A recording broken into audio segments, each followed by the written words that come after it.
Assalamualaikum, Sir Hafiz. My name is Faris Wildan, and hari ini saya akan cuba membuat sebuah review terhadap sebuah teater yang saya baru tonton pada 18 Februari yang lepas, bertajuk Jalut, bertempat di Dewan Serbaguna Serta LTP. Jadi teater yang saya baru tonton ini bertajuk Jalut, diarahkan oleh Profesor Shak, di bawah naungan Tronoh Theatre Shop, dan juga Profesor Shak dibantu oleh dua orang pembantu pengarah, iaitu Najihah dan juga Ayasi, dan ini merupakan sebuah karya daripada Profesor Shak sendiri. Jadi kita boleh berasumsi di sini bahawa yang menulis skripnya di sini adalah yang membawa tema dan sebagainya adalah Profesor Shak sendiri. Jadi teater Jalut ni berkenaan dengan apa? Jadi teater Jalut ni sebenarnya berkenaan dengan seorang lelaki bernama Amir yang mempunyai masalah kewangan dalam hidup. Setelah dia ataupun beliau dibuang kerja daripada kerja asalnya sebagai seorang pelawak yang menggunakan boneka. Jadi boneka beliau inilah yang dinamakan Jalut, iaitu yang menjadi tema dalam cerita kita ini.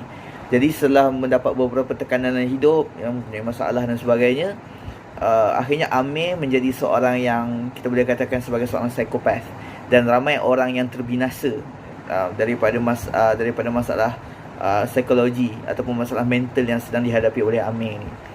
Jadi macam mana Amir ni boleh jadi, apa masalah mental yang dihadapi oleh Amir ni adalah apabila dia mempunyai terlalu banyak tekanan, dan akhirnya dia mula mempunyai banyak bayangan, macam iaitu secara spesifiknya dalam cerita ini apabila bonekanya Jalut mula bercakap-cakap dengan dirinya sendiri dan menyuruhnya untuk melakukan banyak hal-hal yang kejam dan sebagainya.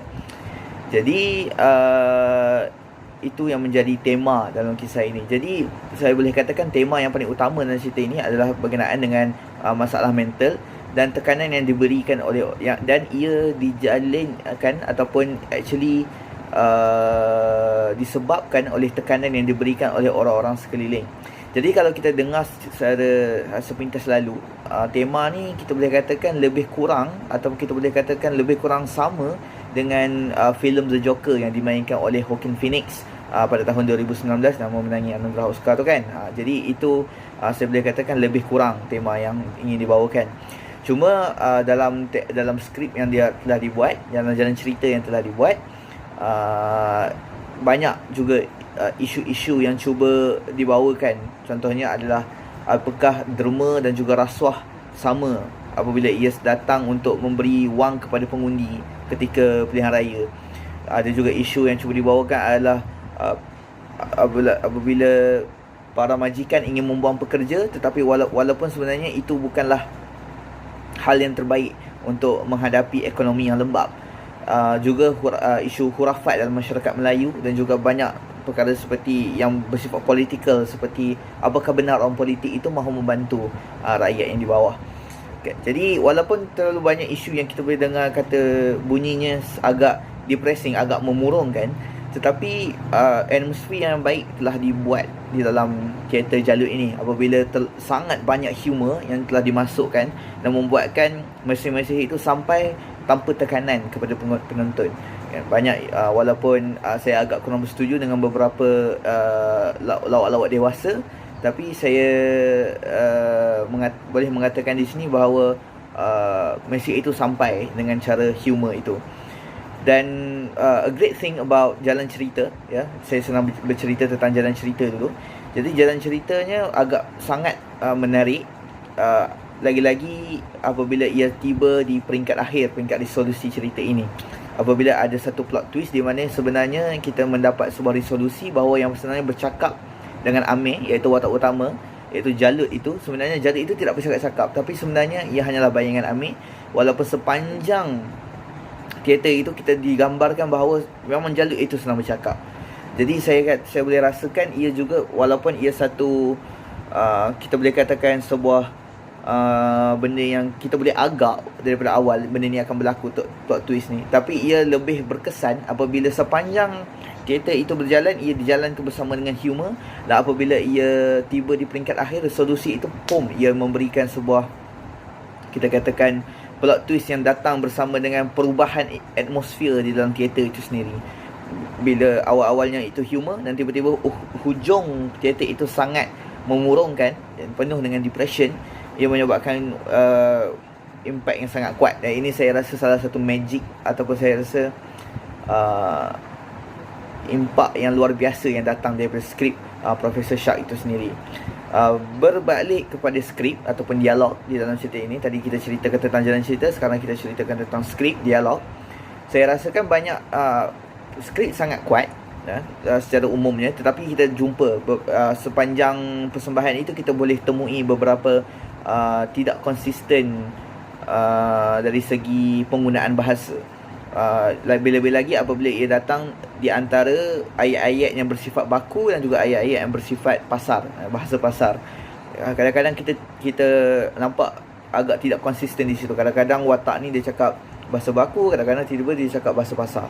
So ia kurang konsisten terkadang. Tapi secara umumnya agak konsisten, walaupun ada setengah tempat itu tidak konsisten. Secara umumnya ia masih boleh diterima. Dan saya rasa ini satu hal yang luar biasa lah bagi seorang penulis, kerana sukar untuk kita menjadi konsisten dalam bahasa, lagi-lagi apabila ia tiba di persembahan dan tidak semua bahasa baku boleh digunakan di atas pentas, kerana kalau semua bahasa baku yang digunakan ia akan menjadi bosan kan. Tapi ia telah digunakan sebaik mungkin oleh Professor Shark dan tim dan kumpulannya. Dari segi props, dari segi bahan-bahan yang digunakan di atas pentas, latarnya, sofanya dan sebagainya, saya agak tertarik kerana tema yang cuba dibawakan dalam props ini adalah sangat minimal, tapi ia digunakan secara penuh. Contohnya saya berikan, kita ada beberapa latar dalam movie ini. Ada latar di rumah Amir, ada latar di rumah majikan lama Amir. Walaupun ini adalah dua tempat yang berbeza, tetapi sofa yang sama digunakan, tetapi kain yang menentangi sofa itu, yang menutupi sofa itu ditukar, menyebabkan kita merasakan atmosfer ni sudah berada di rumah lain. Dan ada beberapa benda yang diubah-ubah sedikit, terus kita merasakan ia berada di tempat yang lain. Dan saya rasa itu satu minimal tetapi sangat kreatif dari tim stage management ataupun construction crew itu sendiri. Kita boleh memberi pujian pada bahagian itu. Dan dari segi arahan, saya rasa, dan juga stage management, saya rasakan teater ini sangat luar biasa dari segi arahan dan juga stage management. Dari segi lampu, pencahayaan dan sebagainya, kita boleh memberikan satu salut terhadap tim pengurusan, kerana tempo pelakon masuk, tempo cahaya masuk, tempo muzik masuk, itu sangat-sangat tepat. Dan jika ada kekurangan sekalipun, ia tidak dapat dirasakan begitu major atau begitu dominan. Dan seterusnya, untuk lakonan, saya rasakan walaupun kebanyakan watak terlalu satu one way emotion, saya rasakan, dan dia tidak ada kompleksiti. Dan saya kompleksiti dari segi watak-watak yang ada dalam teater ini, saya rasakan itu kerana sebuah kita kata kekurangan dari segi character development itu sendiri. Dan saya rasa ini tidak boleh dipersalahkan 100% terhadap skrip, kerana kita tahu teater itu durasinya hanya sejam dan tidak semua perkara boleh dimuatkan dalam sejam. Jadi saya rasa perkara itu kita boleh maafkan, walaupun saya rasakan mungkin di masa hadapan skrip Professor Shark dan juga Tronoh Theatre Shop boleh mengimprovasi di bahagian ini, iaitu meningkatkan lagi character development. Dan sebelum saya mengakhiri video saya pada hari ini, saya ingin membuat sedikit kritikan terhadap jalan cerita, iaitu satu-satunya aspek yang saya rasakan ada kekurangan dalam teater jalur ini. Jadi macam kita sebut tadi, props, arahan dan lakonan kebanyakannya sangat baik. Cuma dari segi tema ataupun dari segi jalan cerita, ada satu kekurangan yang kita dapat lihat sangat jelas, iaitu tema yang cuba dibawakan oleh Tronoh Theatre Shop itu saya rasakan kurang sampai. Walaupun kita tahu, kita keluar, dan kalau kita keluar daripada Dewan Teater, kita tahu apa yang ingin disampaikan oleh Tronoh Theatre Shop, tapi ia masih gagal untuk memberikan satu impak yang luar biasa terhadap emosi kita dari segi pengajaran daripada cerita ini.